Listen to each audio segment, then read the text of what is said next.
We are recording. So, all righty. So, just the first question will, what does environmental racism mean to you? Do people have an understanding of what environmental racism is, or if you want to put it in your own words and let us know what it means?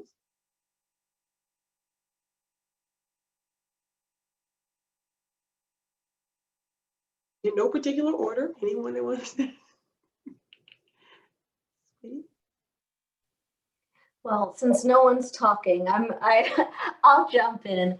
My name is Tara Roque. I'm a professor in the Interdisciplinary Environmental Clinic, and we worked really hard to put together that report that Catherine mentioned, and I really hope you all check it out. So just based on the textbook definition of environmental racism, since I am a professor, that's where I go to, unfortunately, the textbook definition is simply environmental racism is when people are exposed to different levels of toxins, when people of different races are exposed to different levels of toxins. And environmental justice is achieved essentially when we're all exposed to the same levels of junk. So the environmental fight overall seeks to reduce the amount of toxins in the air, in the water, in the ground.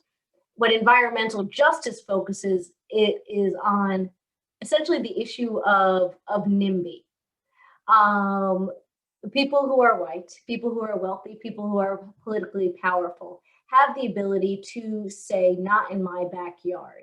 You will not put that trash transfer facility in my neighborhood. You will not build that power plant in my neighborhood. You will not put that truck depot in my neighborhood. Well, all of those things still end up being built, and they go someplace, and they go to places where people live that have less political power, less money, less voice. And in St. Louis, and honestly throughout the country, that tends to be in majority Black neighborhoods living in high levels of poverty.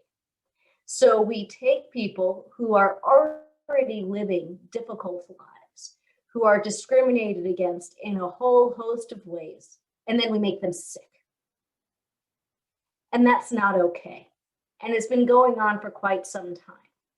Now, the thing is, I'm a professor. I look at this from books, from studies. I have the benefit of living in a really nice neighborhood where I don't need to deal with all of that. So that doesn't give me essentially what I need to really do my job.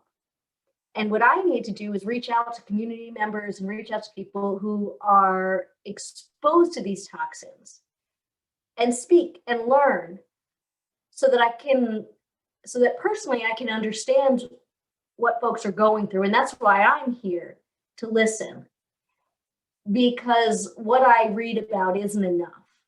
I need to speak with people. I want to speak with people so I can better understand these issues that I'm studying from the safety of my clean neighborhood.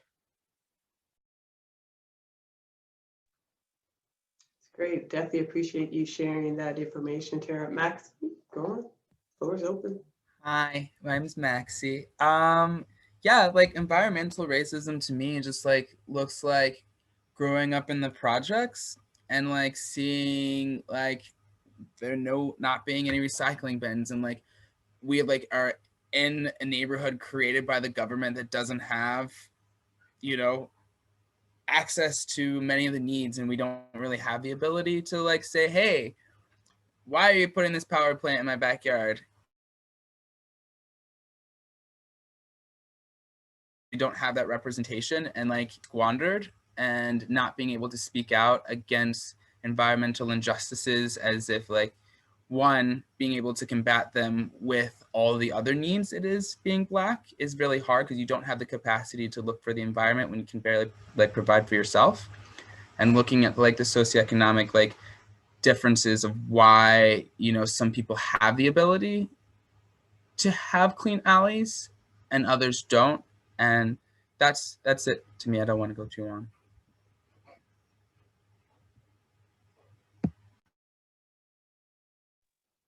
Anyone else want to share? I will say just my kind of thought in my head is environmental racism is exposure to elements, to toxic elements due to lack of enforcement in policies or policies being enforced in those more vulnerable communities. Great definition. Yeah, sorry, can you hear me? The connection I think is a bit poor. Okay, we can hear you. Yeah, I agree. Environmental, I agree with a lot, like especially like the real world anecdotes about what environmental racism is and how it affects people.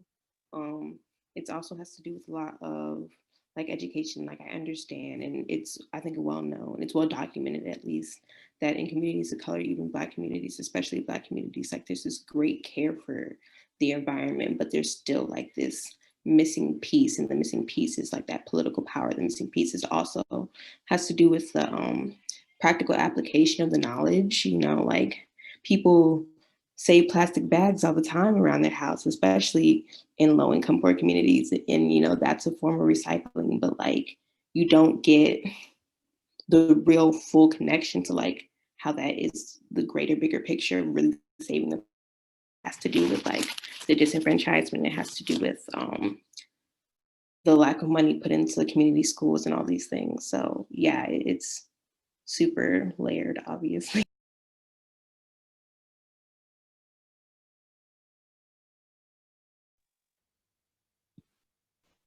I do have a bag in my kitchen of plastic bags. Like I have a plastic bag with plastic bags in them. I thought that that's just a common, you know, that's a part of being Black. But yeah, I agree with everything that's been said. I'm sorry, y'all, my camera not working. Yes, oppression, trauma that Black folks experience based off of environmental inequalities. Yeah, growing up, I had childhood asthma, and I don't know how asthma disappears. Maybe that would have been a good question to ask, because I don't have it now. But my environment's like I live in Dutchtown, and there's mold places, and like my air quality's crappy, but I don't have asthma now.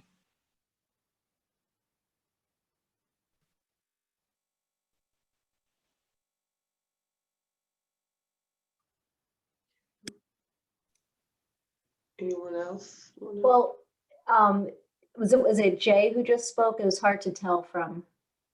Yeah, it was Jay. Jay, yeah, a lot of times asthma triggers and childhood asthma is because of honestly a home.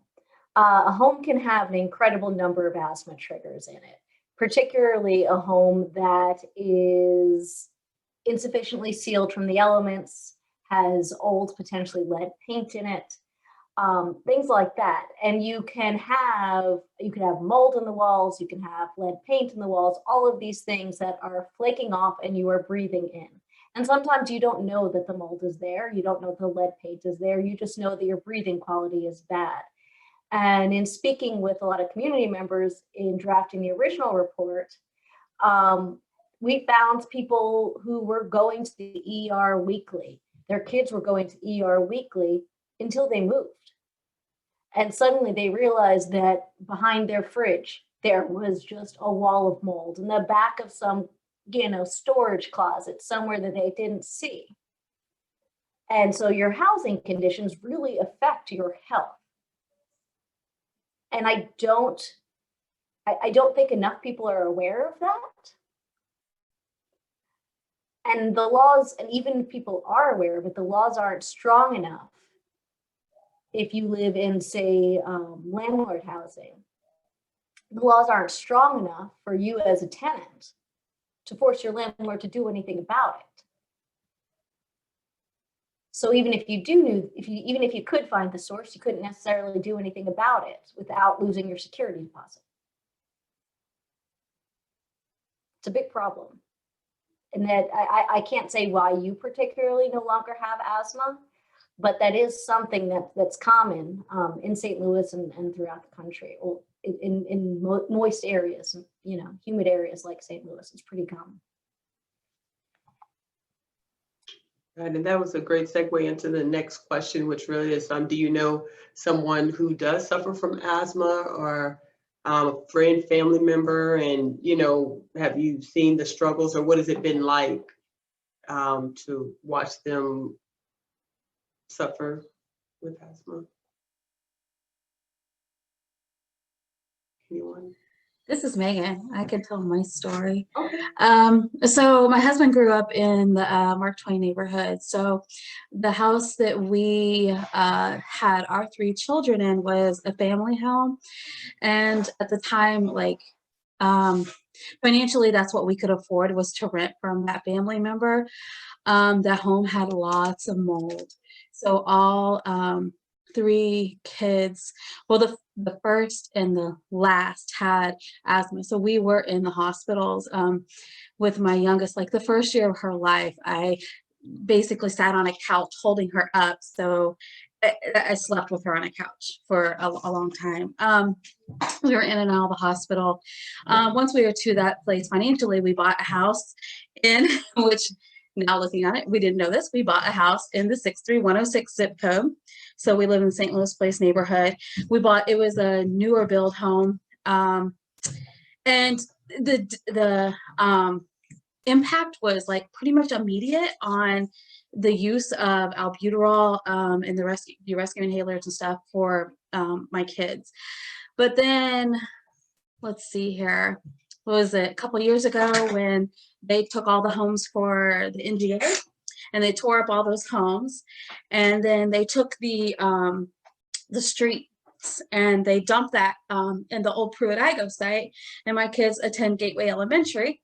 And that also with the removal of Pruitt-Igoe that was being done for the soon-to-be hospital, all that ground and tree, all that stuff happened at the same time, which triggered at that school. You can see St. Louis Public Radio's articles on it of teachers and kids that never even had breathing issues before have issues. And my daughter went from barely using an inhaler to adding another inhaler. So now she's on 2 different types of inhalers.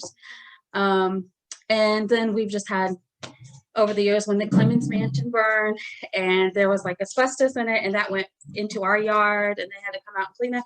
So it's been a continuous thing. So we've just had some fires over here recently. So anytime there's a fire, I'm like, oh my gosh, you have to stay inside. You can't go outside.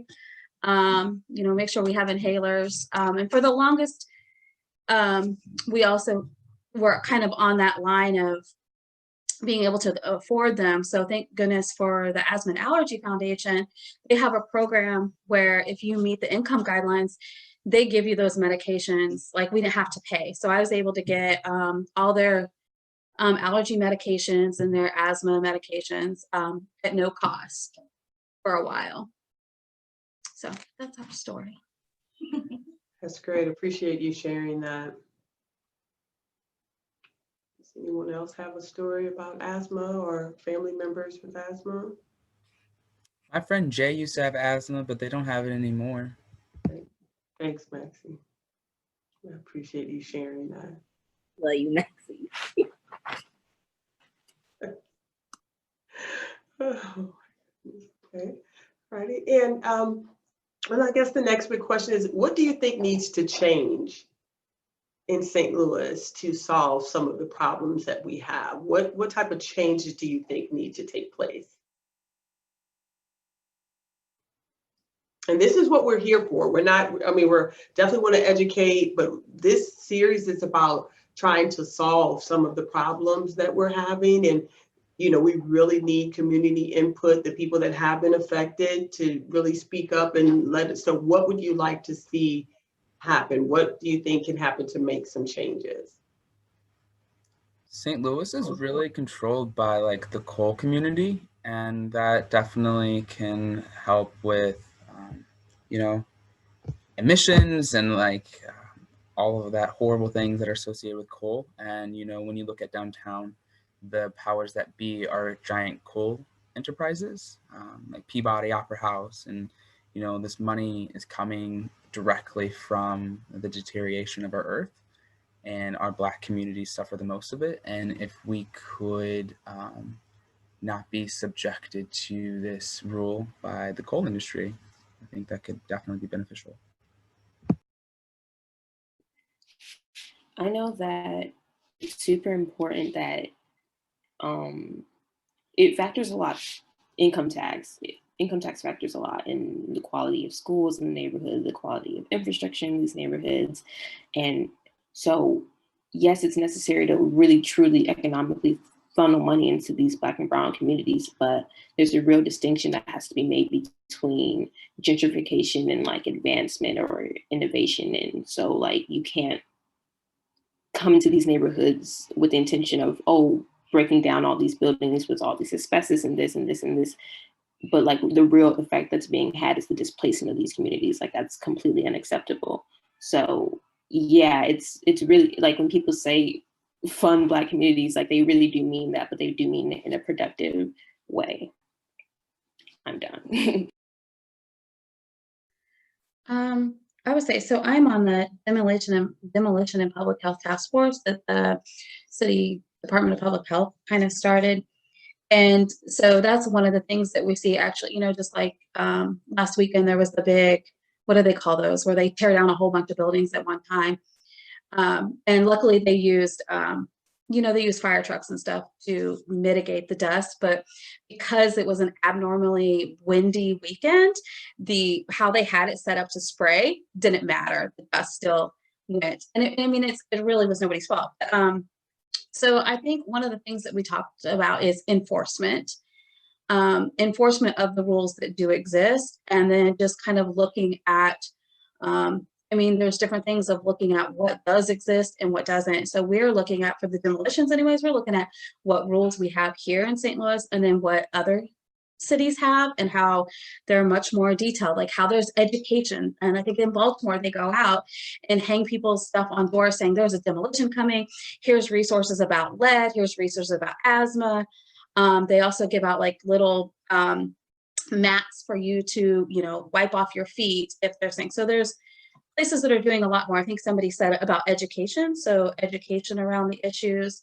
And also what I learned is that we don't, here in the city, like when it comes to the air quality in the city, when we had the issues with the dumping and we wanted to test the air quality, I think there's only 2 people on staff at the city that do that. So I think this goes back to funding in those departments. I guess there used to be a whole lot more. So for me, it's enforcement and are we staffed to, you know, enforce these things that are kind of contributing to some of the factors that are happening. Yeah.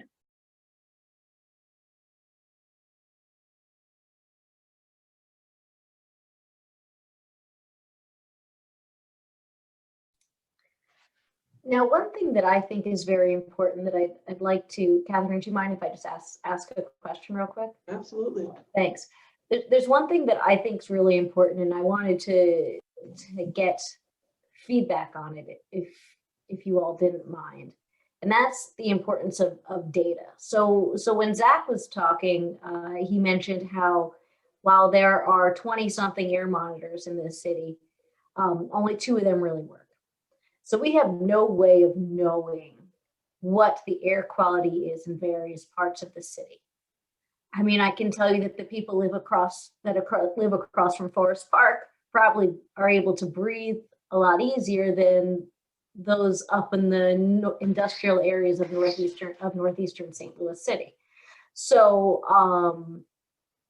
I, for one, think that the city needs to do a much better job of putting money towards data collection to determine where the problems are, get significant evidence of where that is, so then there can be targeted changes to really affect or to really push money towards the most affected communities.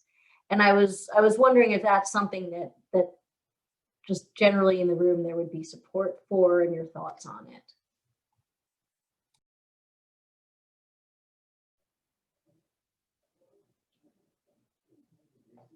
I would think there would definitely be support if people were, I guess it would really depend on who's going to enforce it? Who would, finding out like who is in charge of the upkeep and the maintenance of the data collecting material.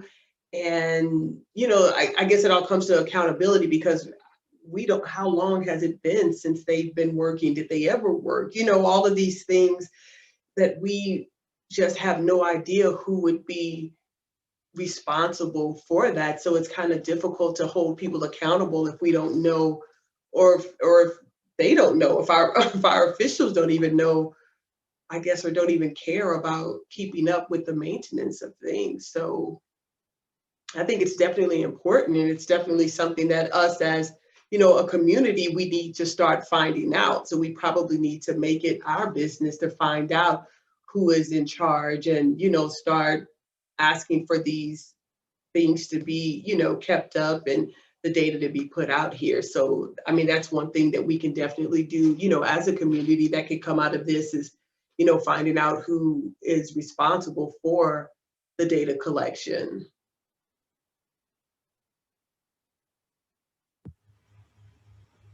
And I think in Missouri, it's sometimes really hard to kind of convince some of the statewide legislators that it is important to fund environmental justice, as they do not believe in it. So in theory, this could be, we can use the money that we defund the police to do that.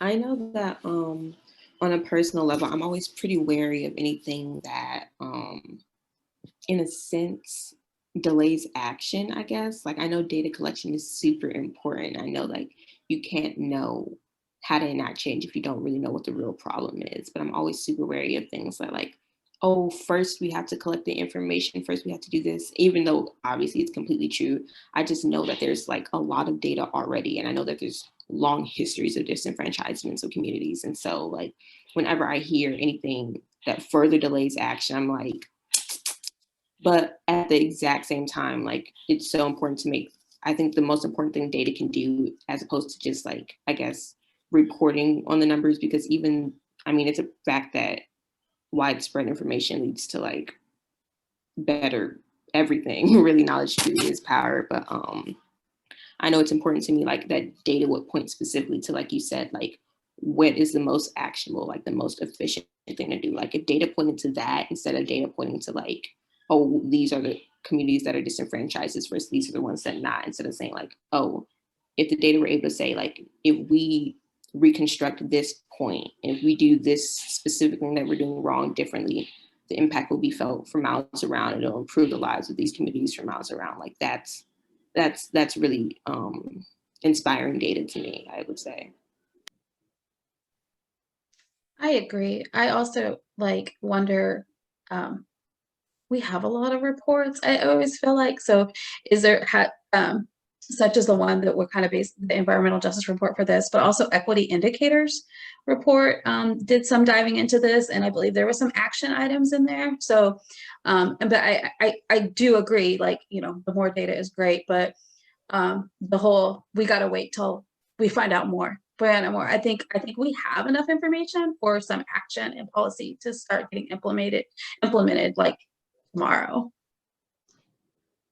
Right. And then data can have an adverse effect too, because it just spotlights the fact that we know what's going on and nothing still changes, so like you said, there's been numerous reports, we've had tons of data, tons of information, and the only thing it shows is that, a lot of times nothing still changes, they still don't care, we can tell them whatever. So the data is good, and the data is bad. So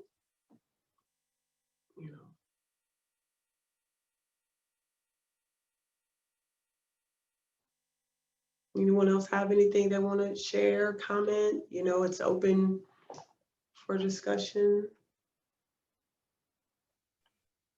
Yeah, I was going to follow up on something Janice had said earlier in regards to, for a lot of minority communities, environmental activism is already embedded in how they work, right? When we're talking about already having like trash bags in your house or something of that nature. But I think that that is something really critical in this. And whenever I think of environmentalism and activism, I always think of Fannie Lou Hamer and how for her, it was green farming, urban agriculture, and things like that. And I think it's really critical for us to kind of step back and a lot of this work and understanding a lot of this work has already been done, right? In many minority communities, and really utilizing how systems that are already in place for people that may exist in communities that are being burdened by air pollution and environmental toxins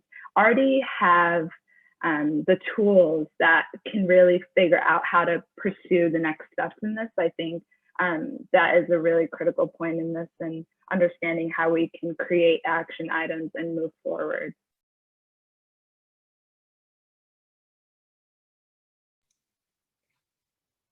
And I see there's been a lot of talk about education and engagement, which I agree are key. People, in order for people to protect themselves, they need to know what they're protecting themselves against. In order to express their feelings to and their thoughts and their wants to those in power in the political class, they need to know what they want, and they need to have information on the issues. What do you think do you have any ideas on the most efficient and effective ways in order to educate St. Louisans about these issues? What is the best format?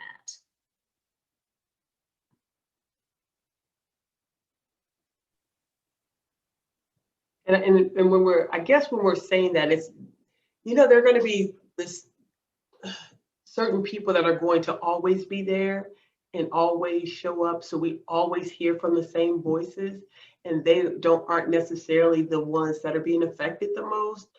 So how do we reach the most marginalized people? How do we reach the people that, don't have tons of trees in their backyards, that don't, you know what I'm saying, have, fresh paint? How do we get to those people? I think Ms. Clark Howard said it is like on the go to where people are. So I think about in my community, Facebook, we can have Facebook groups. They're not our community is not truly represented in those. It is that door to door.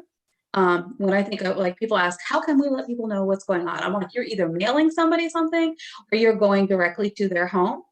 But even deeper was healthcare providers or these organizations where folks might go to get food, or food pantries, places where, that's where somebody might frequent. One of the things that we were talking about in the demolition task force was how, like, with my doctor, even with these breathing issues, it was never asked, well, tell me about your home, or where do you live, or anything. That was not asked. It was like, oh, she has asthma, you need this. And so I had to say, oh, this happened and this happened.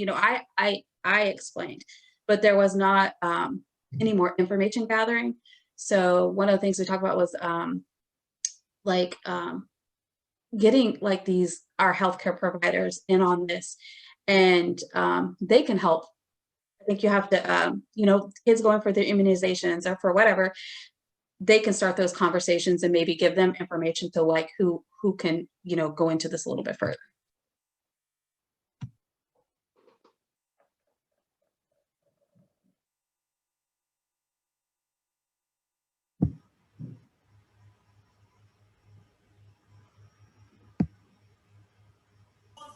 I agree. I think it's super interesting when people are like, how do we reach out, or how do we, get in communication? Because, we live in the digital age. Like, you can reach anyone at any time and say anything, whether they're across the world or not. So I think the real thing that needs to happen is, like, just people need to try. Like, people need to actually try. And I couldn't agree more with what you said about, like, door to door. Like, it's the actual entering into these communities and, like, showing people that you actually care. And, sometimes it takes time, sometimes it takes money, but, like, those are the things that need to be put in, time and money. So I would say that. And then you also run into the challenge of making people care, obviously. But I would say the onus is on you, or the onus is on the person who knows more to like, kind of not obviously strike the fear of God, but like communicate the importance of something, and make it palatable. Not palatable per se, but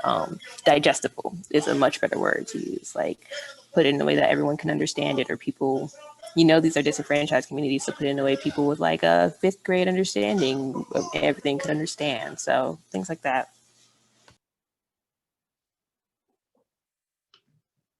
Okay. Thank you for all that. I think we went over just a little bit. I think we're going to join back in to the main group, but I want to thank everyone for voicing your opinions and participating and, just showing up. I mean, this is the first step. We'll just keep doing these and we'll just keep getting the word out. And hopefully each time, if you all come back, you can invite, 5 more people, that may be interested, so we can try to get the word out to as many people as possible. But thank you all for your time. But we're going to go back to the main room, so don't drop off.